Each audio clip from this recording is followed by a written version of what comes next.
Malaysia LRT কবে থেকে শুরু হয়েছিল? মালয়েশিয়ার প্রথম এলআরটি শুরু হয় 1996 সালের ডিসেম্বর মাসে। এর নাম ছিল ইস্টার এলআরটি। এলআরটির full meaning light rail train. তখন কুয়ালালামপুরে গাড়ির সংখ্যা বাড়ছিল, যানজটও অনেক বেশি ছিল, তাই মানুষের যাতায়াত সহজ করতে এলআরটি চালু করা হয়। এরপর 1998 সালে চালু হয় আরেকটি এলআরটি, যার নাম ছিল পুত্রা এলআরটি। এটি বর্তমানে কেলানা জায়া লাইন নামে পরিচিত।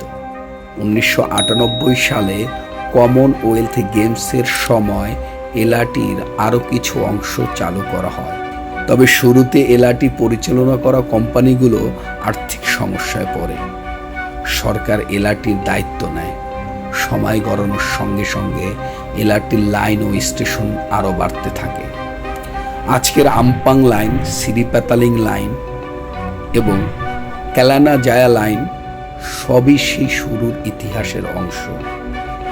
1996 সালের যে এলআরটির যাত্রা শুরু হয়েছিল, আজ সেটাই কুয়ালালামপুর মানুষের দৈনন্দিন জীবনের গুরুত্বপূর্ণ একটি অংশ।